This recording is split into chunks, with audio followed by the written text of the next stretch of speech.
بسم الله الرحمن الرحيم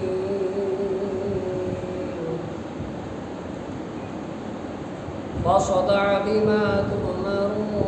وأعرض عن المشركين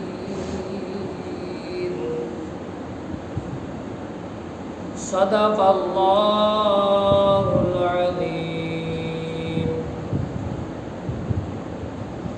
سورہ حجر کی ایک آیت کی تلاوت کی گئی، آیت نمبر 94۔ اس آیت میں اللہ تبارک و تعالی ارشاد فرما رہا ہے اپنے حبیب آقا علیہ السلام سے کہ آپ علانیہ کہہ دو وہ جس بات کا تمہیں حکم ہے اور مشرکوں سے منہ پھیر لو۔ اللہ تبارک و تعالیٰ کا ارشاد ہے فاصدع بما تؤمر، پس وہ بات علانیہ کہہ دو جس کا آپ کو حکم دیا جا رہا ہے، وَأَعْرِضْ عَنِ الْمُشْرِكِينَ، اور مشرکوں سے منہ پھیر لو۔ اس آیت میں سرکار دو عالم صلی اللہ علیہ وسلم کو رسالت کی تبلیغ اور اسلام کی دعوت کے اظہار کا حکم دیا گیا۔ عبداللہ بن عبیدہ کا قول ہے کہ اس آیت کے نزول کے وقت تک دعوت اسلام اعلان کے ساتھ نہیں کی جاتی تھی۔ اعلان نبوت کے بعد 3 سال تک حضور آقا علیہ السلام انتہائی پوشیدہ طور پر اور نہایت رازداری کے ساتھ تبلیغ اسلام کا فرض ادا فرماتے رہے، اور اس درمیان میں عورتوں میں سب سے پہلے حضرت خدیجہ رضی اللہ تعالیٰ عنہ، اور آزاد مردوں میں سب سے پہلے حضرت ابوبکر صدیق رضی اللہ تعالیٰ عنہ، اور لڑکوں میں سب سے پہلے حضرت علی المرتضیٰ کرم اللہ تعالی وجہ الکریم، اور غلاموں میں سب سے پہلے حضرت زید بن حارثہ رضی اللہ تعالیٰ عنہ ایمان لائے۔ 3 سال کی اس خفیہ دعوت اسلام میں مردوں اور عورتوں کی ایک تعداد اسلام قبول کر کے سید المرسلین صلی اللہ علیہ وسلم کے دامن اقدس سے وابستہ ہو گئی۔ اس کے بعد اللہ تعالیٰ نے اپنے حبیب صلی اللہ علیہ وسلم پر سورہ شعراء کی آیت وَأَنذِرْ عَشِيرَتَكَ الْأَقْرَبِينَ نازل فرمائے، حکم دیا کہ اے حبیب صلی اللہ علیہ وسلم آپ اپنے قریبی خاندان والوں کو اللہ تعالیٰ سے ڈرائیے۔ چنانچہ حضور نور صلی اللہ علیہ وسلم نے ایک دن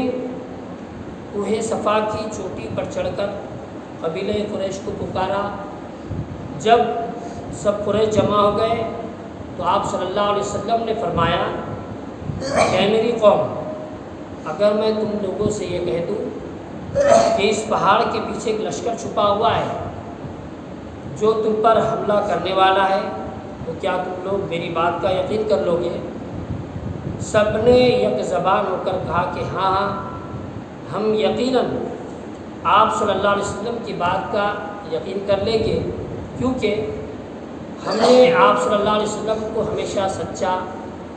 اور امین ہی پایا ہے۔ سرکار دو عالم صلی اللہ علیہ وسلم نے فرمایا تو پھر میں یہ کہتا ہوں کہ میں تم لوگوں کو عذاب الہی سے ڈرا رہا ہوں، اور اگر تم لوگ ایمان نہ لاؤ گے تو تم پر اللہ تعالیٰ کا عذاب اتر پڑے گا۔ یہ سن کر تمام قریش، جن میں آپ صلی اللہ علیہ وسلم کا چچا ابو لہب بھی تھا، سخت ناراض ہوا اور سب کے سب چلے گئے، اور حضور صلی اللہ علیہ وسلم کے شان میں اول قول رکھنے لگے اور فضول باتیں کہنے لگے۔ اب وہ وقت آ گیا کہ اعلان نبوت کے 4 سال سورہ حجر کی آیت فاصدع بما تؤمر نازل فرمائی، اور اللہ تعالیٰ نے یہ حکم فرمایا کہ حبیب صلی اللہ علیہ وسلم آپ کو جو حکم دیا گیا ہے اس کو علی الاعلان بیان فرمائیے۔ چنانچہ اس کے بعد آپ صلی اللہ علیہ وسلم نے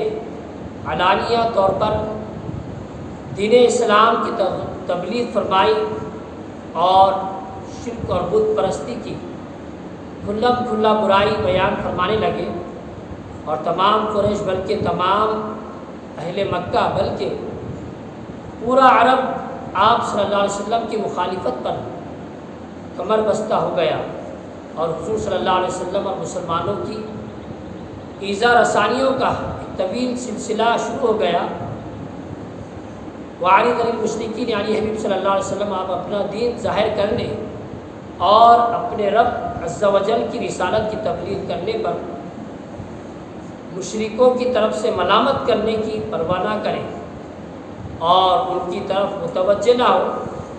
اور ان کے استہزاء کا غم نہ کریں۔ صدق اللہ العظیم۔